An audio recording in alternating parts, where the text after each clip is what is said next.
क्या सच हमेशा छुपा रहता है या फिर एक दिन ऐसा आता है जब डर बनकर वो सामने खड़ा हो जाता है? आज मन्नत हर खुशी पाने की में ऐसा खौफनाक मोड़ आने वाला है जिसे देखकर आपके रोंगटे खड़े हो जाएंगे। एक ऐसा सपना जो सिर्फ सपना नहीं लगता, एक चीख जो दिल को चीर देती है और एक सच जिसे अब कोई नहीं छुपा पाएगा। सवाल बस इतना है, क्या मन्नत इस बार बच पाएगी या डर हकीकत बन जाएगा? कहानी की शुरुआत होती है एक अजीब सी बेचैनी से। मन्नत के आसपास सब कुछ सामान्य दिख रहा होता है, लेकिन उसके दिल में एक अनजाना डर पल रहा होता है। अचानक माहौल बदलता है और एक कड़कती हुई आवाज गूंजती है, कब तक बचोगी ये नाटक करके। ये आवाज इतनी खौफनाक होती है कि मन्नत की रूह तक कांप जाती है। वो घबराकर इधर उधर देखती है, लेकिन उसे कोई दिखाई नहीं देता। वही आवाज फिर बोलती है कि तुम पूरी दुनिया को बेवकूफ बना सकती हो, लेकिन मुझे नहीं। ये शब्द मन्नत के दिल पर हथौड़े की तरह लगते हैं। वो कांपती आवाज में पूछती है, कौन हो तुम? सामने आओ। लेकिन जवाब में सिर्फ हंसी गूंजती है, एक डरावनी ठंडी हंसी। मन्नत पीछे हटने लगती है, उसका दम घुटने लगता है। तभी वो आवाज और जहरीली हो जाती है, हजारों लाखों करोड़ों पापी मरे होंगे, तब कहीं जाकर तुम पैदा हुई होगी। ये सुनते ही मन्नत की आंखों में आंसू आ जाते हैं। वो चीख कर कहती है, मेरी माँ को मत लाओ बीच में, मेरी श्रुति माँ को मत मारो। लेकिन सपना और भी भयानक हो जाता है। उसे ऐसा लगता है जैसे कोई उसे पकड़कर जमीन पर गिरा रहा हो। मन्नत चिल्लाती है, प्लीज मुझे छोड़ दो। वो हाथ जोड़ती है, रोती है, लेकिन कोई नहीं सुनता। उसका दिल तेजी से धड़क रहा होता है। उसे समझ नहीं आ रहा कि ये सपना है या हकीकत। अचानक उसे लगता है कि कोई उसे मार रहा है। वो चीखती है, कौन मार रहा है मुझे? क्या हो रहा है? उसकी आवाज में इतना डर होता है कि सुनने वाले का भी दिल दहल जाए। मन्नत बार बार यही कहती है कि मैं आ जाऊंगी, बस मुझे छोड़ दो। लेकिन डर उसका पीछा नहीं छोड़ता। हर तरफ अंधेरा है, हर तरफ वही खौफनाक आवाज। और तभी सपना और भी खतरनाक मोड़ ले लेता है। मन्नत को दिखता है कि कोई तमाशा देखने वाला है, कोई ऐसा शख्स जो इस दर्द का मजा ले रहा है। उसका नाम है ऐश्वर्या। मन्नत देखती है कि ऐश्वर्या दूर खड़ी होकर मुस्कुरा रही है, जैसे ये सब पहले से तय हो। मन्नत की जमकर पिटाई होती है और वो बेबस होकर जमीन पर गिर जाती है। उसकी चीखें गूंजती हैं, लेकिन कोई मदद के लिए नहीं आता। ये सपना इतना असली लगता है कि मन्नत का शरीर पसीने से भीग जाता है। अचानक मन्नत की आंख खुलती है। वो हाँफ रही होती है। उसका दिल अभी भी जोर जोर से धड़क रहा होता है। वो समझ नहीं पाती कि ये सिर्फ एक डरावना सपना था या आने वाले किसी तूफान का इशारा। वो खुद से सवाल करती है, क्या ये सपना कभी सच होगा? क्या कोई वाकई उसकी जिंदगी में इतना बड़ा तमाशा करने वाला है? डर अब भी उसके चेहरे पर साफ दिखाई दे रहा होता है, क्योंकि मन्नत जानती है इस कहानी में सपने अक्सर हकीकत बन जाते हैं। मन्नत की आंख खुलते ही वो हड़बड़ाकर उठ बैठती है। उसका पूरा शरीर पसीने से भीगा हुआ है, सांस तेज तेज चल रही है और दिल ऐसे धड़क रहा है जैसे अभी सीने से बाहर आ जाएगा। वो बार बार अपने चारों तरफ देखती है, मानो डर अभी भी कमरे में मौजूद हो। अंधेरे में उसे वही आवाजें सुनाई देती हैं, वही शब्द उसके कानों में गूंजते रहते हैं, कब तक बचोगी? मन्नत अपने सिर को दोनों हाथों से पकड़ लेती है और खुद को समझाने की कोशिश करती है कि यह सिर्फ एक सपना था, लेकिन उसका दिल मानने को तैयार नहीं है। उसे लग रहा है कि यह सपना कोई आम सपना नहीं था, बल्कि किसी बड़े खतरे का इशारा था। वो धीरे धीरे बिस्तर से उतरती है, उसके कदम कांप रहे होते हैं। जैसे ही वो आईने के सामने जाती है, अपनी हालत देखकर खुद डर जाती है। उसका चेहरा पीला पड़ चुका है, आंखों के नीचे गहरे साए हैं। मन्नत खुद से सवाल करती है, आखिर वो आवाज़ किसकी थी? कौन है जो मुझे इतनी नफरत से देख रहा है? तभी उसके दिमाग में एक नाम गूंजता है, ऐश्वर्या। सपने में उसकी मुस्कान, उसका तमाशा देखने वाला चेहरा, सब कुछ मन्नत के जहन में घूमने लगता है। उसे याद आता है कि कैसे ऐश्वर्या हमेशा उसके खिलाफ खड़ी रही है, कैसे उसकी हर खुशी से उसे परेशानी होती है। मन्नत का दिल जोर से धड़क उठता है। क्या ये सपना सिर्फ उसका डर था या फिर ऐश्वर्या सच में कोई बड़ा खेल खेलने वाली है? इसी उधेड़बुन में मन्नत अपने कमरे से बाहर निकलती है। घर में सन्नाटा छाया होता है, लेकिन उसे हर कोने में खतरा महसूस होता है। उसे लगता है जैसे कोई उसे देख रहा हो। वो धीरे धीरे चलती है और अचानक रुक जाती है, क्योंकि उसे वही खौफनाक आवाज़ फिर से सुनाई देती है। वो घबराकर पीछे मुड़ती है, लेकिन वहाँ कोई नहीं होता। अब मन्नत पूरी तरह टूट चुकी होती है। उसकी आंखों से आंसू बहने लगते हैं और वो बुदबुदाती है, मैंने किसी का क्या बिगाड़ा है? मेरी माँ को क्यों बीच में लाया गया? उसे अपनी श्रुति माँ की याद आ जाती है और उसका डर और गहरा हो जाता है। तभी मन्नत को एहसास होता है कि ये सब यूं ही नहीं हो रहा। कोई है जो उसके अतीत को जानता है, उसकी कमजोरियों को पहचानता है और उसी पर वार कर रहा है। वो समझ जाती है कि ये सपना एक चेतावनी है, आने वाले वक्त में कुछ बहुत बुरा होने वाला है। मन्नत खुद से वादा करती है कि अब वो चुप नहीं बैठेगी, चाहे सामने कोई भी हो वो सच जानकर रहेगी। लेकिन उसी पल उसके दिल में एक और डर जन्म लेता है। अगर ये सब सच में होने वाला है तो क्या वो खुद को और अपने अपनों को बचा पाएगी? कैमरा मन्नत के डरे हुए चेहरे पर टिक जाता है। बैकग्राउंड में डरावना म्यूजिक बजता है और उसकी आंखों में साफ दिखाई देता है कि ये सिर्फ शुरुआत है। अब सवाल ये है, क्या मन्नत अपने इस डरावने सपने को समय रहते समझ पाएगी या फिर ये सपना उसकी जिंदगी का सबसे बड़ा सच बन जाएगा? मन्नत के मन में उठे सवालों का जवाब उसे जल्दी ही मिलने लगता है, लेकिन वो जवाब उसकी सोच से कहीं ज्यादा खतरनाक होता है। दूसरी तरफ कहानी में एंट्री होती है ऐश्वर्या की, जिसका चेहरा ऊपर से शांत लेकिन अंदर से जहर से भरा हुआ है। ऐश्वर्या अकेले कमरे में खड़ी होती है, आईने के सामने खुद को देखती है और उसके होठों पर एक अजीब सी मुस्कान फैल जाती है। वो खुद से कहती है कि अब मन्नत का नाटक ज्यादा दिन नहीं चलेगा। उसे लगता है कि मन्नत ने सबको बेवकूफ़ बना लिया है, लेकिन वो उसकी सच्चाई जानती है।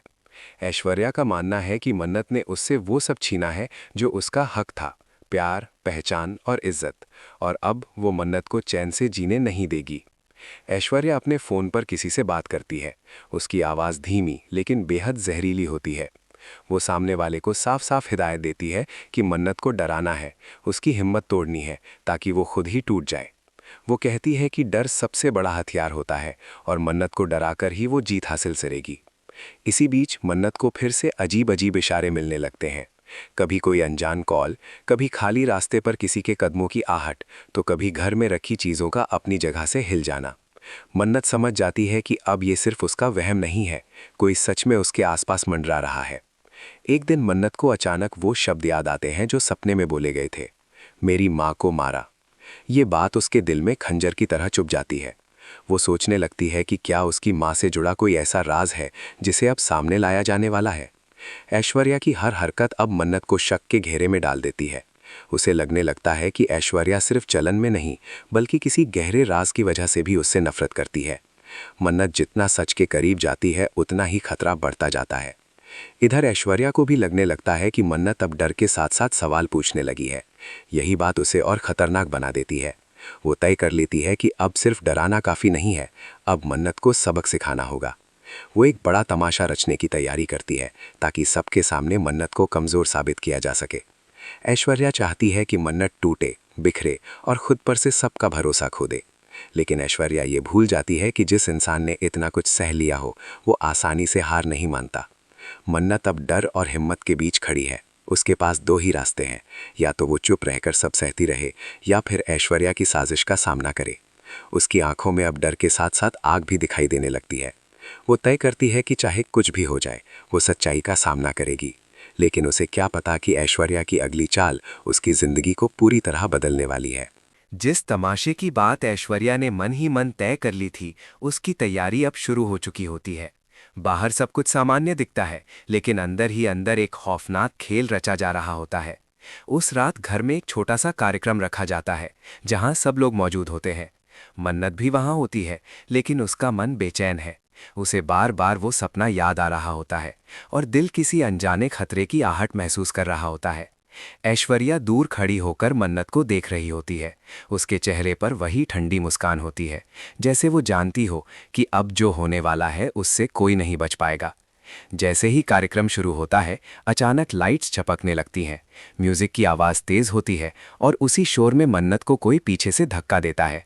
वो संभलने की कोशिश करती है, लेकिन भीड़ के बीच वो अकेली पड़ जाती है।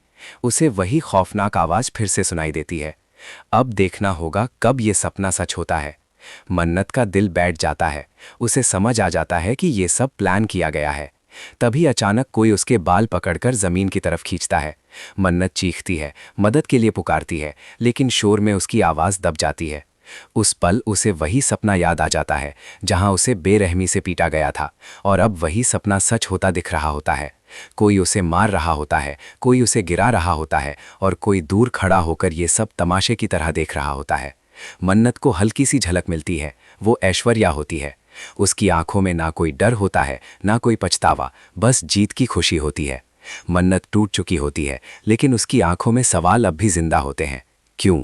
आखिर क्यों? जैसे तैसे मन्नत खुद को बचाने की कोशिश करती है। वो किसी तरह भीड़ से बाहर निकलती है और एक कोने में गिर पड़ती है। उसकी सांसें उखड़ रही होती हैं, शरीर दर्द से जवाब दे रहा होता है। लोग अब धीरे धीरे समझने लगते हैं कि कुछ गलत हो रहा है। अफरा तफरी मच जाती है। ऐश्वर्या पीछे हट जाती है मानो कुछ हुआ ही ना हो। वो जानती है कि उसका तमाशा पूरा हो चुका है। मन्नत को सबके सामने कमज़ोर दिखा दिया गया है। लेकिन कहानी यहाँ ख़त्म नहीं होती। मन्नत ज़मीन पर पड़ी हुई होती है, लेकिन उसका हौसला पूरी तरह टूटा नहीं होता।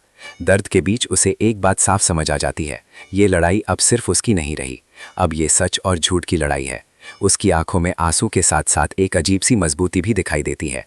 वो खुद से वादा करती है कि चाहे कितनी भी तकलीफ क्यों ना हो, वो ऐश्वर्या की साजिश को बेनकाब करके रहेगी। कैमरा ऐश्वर्या के चेहरे पर जाता है, जहां एक पल के लिए घबराहट झलकती है। शायद उसे भी एहसास हो जाता है कि उसने मन्नत को तोड़ने के बजाय और मजबूत बना दिया है। मन्नत जमीन पर पड़ी होती है, बदन दर्द से टूट रहा होता है, लेकिन उसकी आंखें अब डर से ज्यादा गुस्से और सवालों से भरी होती हैं। लोग उसके चारों तरफ इकट्ठा हो जाते हैं। कोई पानी लाता है, कोई उसे उठाने की कोशिश करता है। उसी भीड़ में ऐश्वर्या भी खड़ी होती है, चेहरे पर नकली चिंता और आंखों में छुपी हुई जीत। लेकिन मन्नत अब वो मन्नत नहीं रही जो चुपचाप सब सह ले। वो धीरे धीरे खुद को संभालती है, कांपते हुए खड़ी होती है और सबके सामने पहली बार बोलने की हिम्मत जुटाती है। उसकी आवाज़ कमज़ोर ज़रूर होती है, लेकिन शब्दों में सच्चाई की ताकत होती है। वो कहती है कि जो कुछ आज हुआ वो कोई हादसा नहीं था, बल्कि एक सोची समझी साजिश थी। हर किसी की नज़र अब ऐश्वर्या की तरफ उठ जाती है। ऐश्वर्या पल भर के लिए घबरा जाती है, लेकिन फिर खुद को संभाल लेती है। वो साफ इनकार कर देती है और मन्नत को ही झूठा साबित करने की कोशिश करती है। वो कहती है कि मन्नत ड्रामा कर रही है, सहानुभूति पाने के लिए ये सब कर रही है। माहौल फिर से उलझ जाता है। कुछ लोग मन्नत पर भरोसा करते हैं तो कुछ ऐश्वर्या की बातों में आ जाते हैं। यही वो पल होता है जब मन्नत को एहसास होता है कि सच अकेले बोल देने से सामने नहीं आता, उसके लिए सबूत चाहिए होते हैं। वो चुप हो जाती है, लेकिन उसकी खामोशी हार नहीं होती, बल्कि अगली लड़ाई की शुरुआत होती है। रात को मन्नत अकेली बैठी होती है। उसके जख्म शरीर से ज्यादा दिल पर होते हैं। उसे वो सपना फिर से याद आता है, वही आवाज़, वही धमकी, वही तमाशा। अब उसे साफ समझ आ जाता है कि सपना सिर्फ सपना नहीं था, बल्कि आने वाली हकीकत का इशारा था। मन्नत मन ही मन ठान लेती है कि अब वो सिर्फ बचेगी नहीं, बल्कि हर उस सच को सामने लाएगी जिसे अब तक दबाया गया है। वो जानती है कि ऐश्वर्या की नफरत की जड़ कहीं और है, कोई पुराना राज है जो अब तक छुपा हुआ है। दूसरी तरफ ऐश्वर्या भी बेचैन है।